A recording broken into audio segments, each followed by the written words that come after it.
Hello, this is Uncle Jim, and it's about time we shot the Contender after I put a plate on here for the sling swivel so the bipod mount doesn't rip off every time. And we're going to shoot it loud and warm. So I put the muzzle brake on there instead of a suppressor. And so since we're shooting a single shot, I thought let's use single cavity molds I have here. The first one here is the Lyman 429-421 I got from PC Bullet Empire. He gave me this mold and it comes out to 258 grain as cast with powder coat. So it's a little heavier than what you'll see in the books. Lyman on the 429-421, they made various designs, I think 3 over the years. And it really doesn't matter. Keith style bullets just shoot good no matter what. All right, and then this one is an old Ideal 429-244. So it has a gas check, and it comes out to 260 grain as cast with powder coat.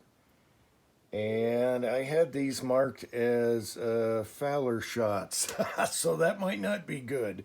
But I think I have 5 of them. And so these might not do too well. I already had them loaded a long time ago.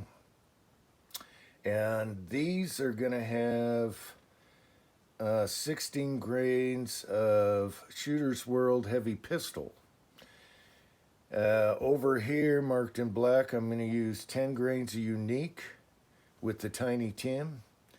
And then, let's see, what am I going to do here? 21.5 grains of H110 with the Tiny Tims. And we'll see if one of them shoots good or anything goes wrong or whatever. And I'm going to decide 50 yards or 70 yards. Right, I'm using Winchester large pistol primers for both Magnum and regular. Sizing it, flaring it, priming it. Begat. Now let's see if our flare is just right for this, and it is. See how it doesn't wobble? It goes like that, but yet there's plenty of room. So you don't scrape the lead. And you can hear sometimes you can hear a pop. That's perfect flare. All right. Okay, since we're just doing a couple, I'm going to scoop and measure, and this container is almost out, so that's kind of annoying. Hope I have enough for this. Son of a bitch. All right. All right, 10 grains Unique.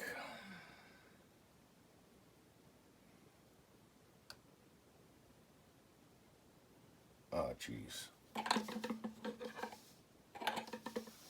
Gosh, I hope I have enough. All right. Make sure that weighs the same. Yep, all right. I think I have enough for one more. All right, let's dump that one in there. Scoop, Scott, potato. Almost got it. 9.9. Oh, you're kidding me. Oh, this is how the day's gonna go, boys. We're gonna have shotgun patterns if it keeps it up. 1/10 of a grain. There we go. And there's the case fill on those. Plenty of volume left where it's crimped. Okay, I'm just going to seat these bullets before going to the next powder so there's no confusion. Only one powder on the bench at one time. I leave all my powder in a cabinet, and only one powder is on the bench at one time. So either put your bullets in the shells so you're not going to mix those up with your next powder. Sometimes I'll do up to 6 different powders in one day. Now, another thing I love about the Lee Classic Cast 4-hole turret press, if it's been a while like it has, I can pull it off and look down there and see what seating stem I have in there. And it's quick. Boom, bang, pow. I know what seating stem's in there. So we got her seated where I think I like it. And also you might notice there's a huge nut on here. This is an old, I bought this used, and it never had the locking nut, so I just did one from the hardware store, and I actually like the bigger nut. I can adjust it by finger, and boom, bang, pow. So there's that. And yes, I love the 4-hole turret press. As you can see, I like it. If anyone's looking for one press to start with, this would be it. Okay, for a crimp, I'm using the Lee factory crimp die. However, I removed the carbide ring because I need larger size for my lever action. So it has no carbide ring in it anymore. And we're going to give these a revolver crimp because I'm thinking about my son's Red Hawks. So I'm testing for that also. So we'll give it a good revolver crimp there, okay? And that looks pretty good. So we'll just go there. All right, so now we can go to a different powder and not get anything screwed up. But first I want to check the overall lengths on this. The Lee Classic Cast has free floating and wobble up and down. So let's check our overall length consistency. All right, so 1.7115. 1.7115.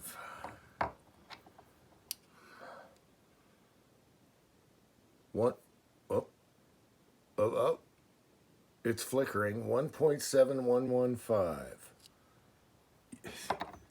You can't diss the Lee turret press. I'm sorry, it just works. And it's so fast. And the proof is right there. Okay, so we weighed out our H110, and there's our case fill right there. So I'm going to put my thumbnail right there and check where my crimp is, and we're close to the bullet. H110 likes to be close to the bullet. Of course, you go by your load manual data, but the closer to the bullet, the better it is, as long as it's within your data. So we're pretty close to the bullet. Hopefully that'll shoot good. So if you have problems with H110 or Winchester 296, they're pretty much the same pattern. Get her closer to the bullet if you're within your data. Okay, we'll start off with 10 grains of unique, going after the center target. And I shot a Fowler shot at the swinger. It looks pretty centered. I don't know where it's going to hit after bedding it. All right, so we could be totally off now.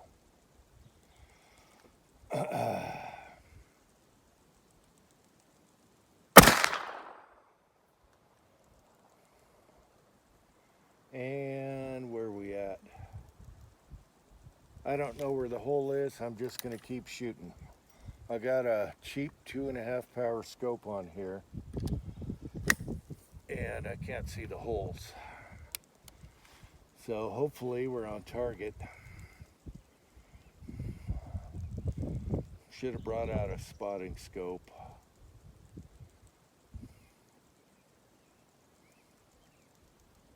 Right about here, I think.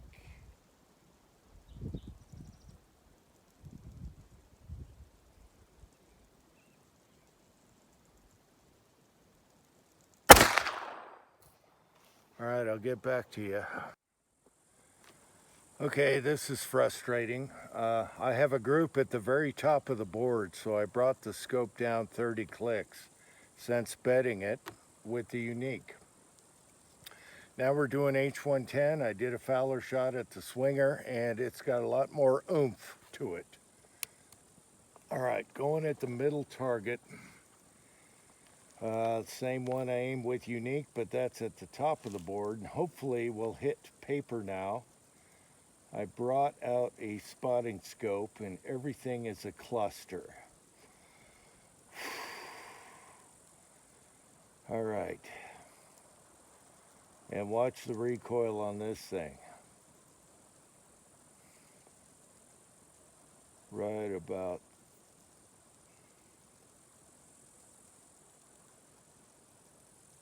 there. Oh yeah, we got more recoil. Oh, right in the middle of the bowl, 30 clicks. Perfect. Primers are flattened a bit, but not much. It's good enough for the Red Hawk. All right, let's see if we can hit that bowl again. Definitely a different load. Let's see, with this 2.5 power, I got a 4-inch 10-man targets out there. And that's about the right size for doing this with this power scope. All right, let's see if we can repeat.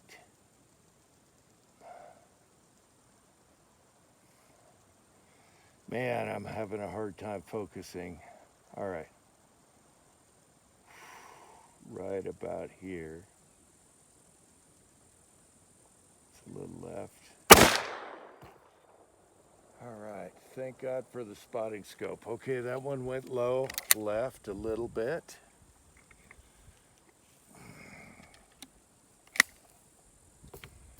It's fun to shoot the Contender again, I tell you that, especially with the bipod on it. This is just up to old man eyes. All right, let's see if we can do better than that.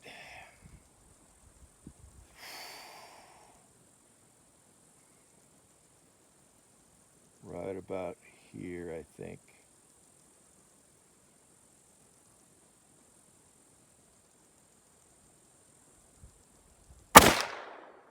That felt good, looking through it. And yeah, it's touching the first one. All right, so the second one could have been me. Wow, brass is coming out hard. Why is that? All right. All right, I'll get back to you. They're flattened a little bit, but not super flat. Okay, these are the 260 grain Lyman 429244 with 16 grains of heavy pistol, Shooter's World, with a gas check. And I'll shoot at the right target. I'm shooting a hair left after bedding, and I had to drop her down quite a bit. So let's see how these feel like. The H110s were stout. The other ones came out fine, but I had one or two sticky brass. Primers are slightly flattened. Okay. Right target. I'm having a hard time with my eyes. All right. Just trying to get it centered on that 4-inch square there. Group wasn't bad with H110. That could have been me. All right. Right about. Man, I'm fuzzing out. It's not even sunny. I don't have sun in my face, but I'm still fuzzing out. Okay, right about.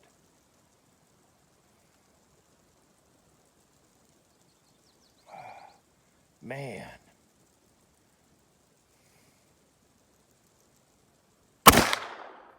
Okay, less recoil on that one. That went high left. Oh my gosh. Totally different bullet. Primer is plenty fine. I think that's a light charge for the Shooter's World heavy pistol. The H110 so far had the most recoil. All right.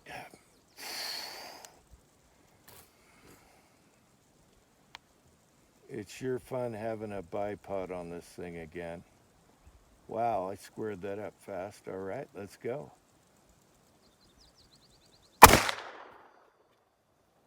And with the spotting scope, that one a little right of the other, about 1.5 or 2. Not impressive. But again, these loads were for fouling shots. So I must have done something with those that I didn't like. They've been sitting in the file cabinet forever. All right. Maybe I'll find a load for this bullet though. Okay. Right about here.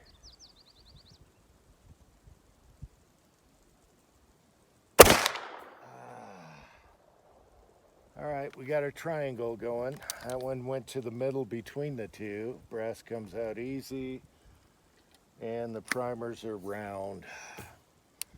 So that's a soft load for a 100 or 260 grain bullet.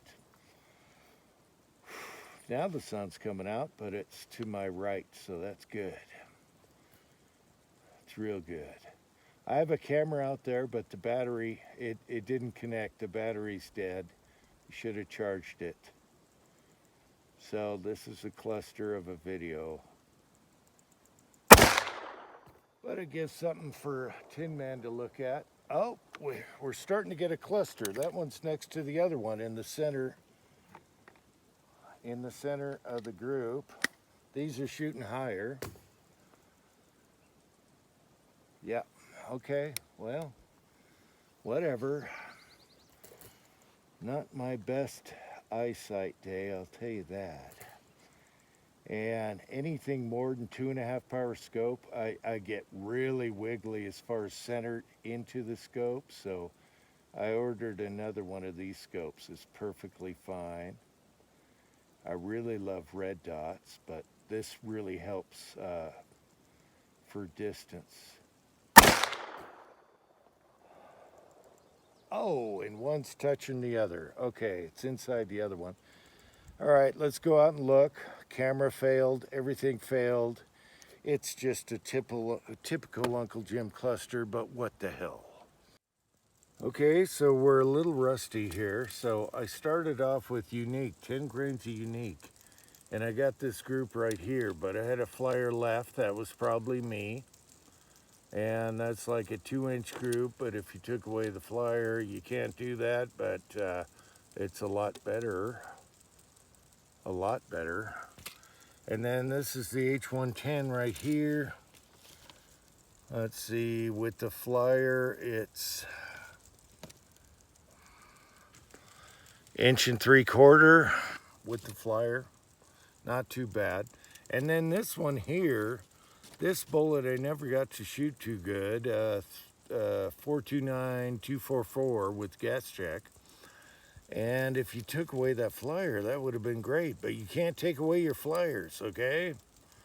So 2.25, and then after that, it's a really good group. But you can't take your flyers away, boys.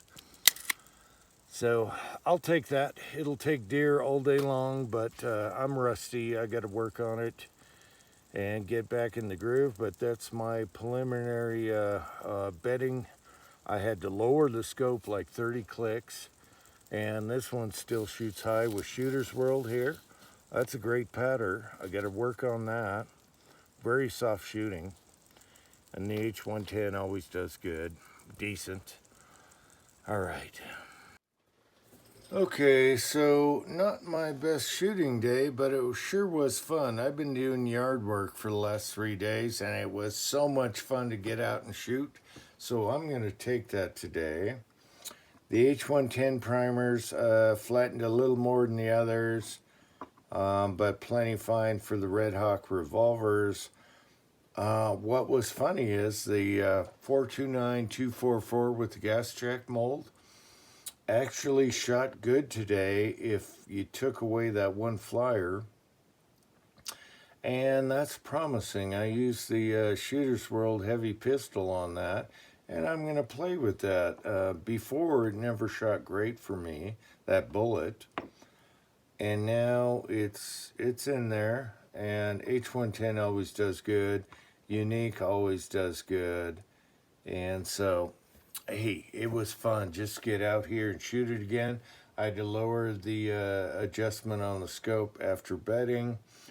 I'm not sure about the muzzle brake on here. It seems to shoot better with the suppressor on it or without. So I don't know if that's causing an extra 1/2 inch or not, but we're going to play with that. But it was a beautiful day and it was so nice to shoot this again. It's been a long time.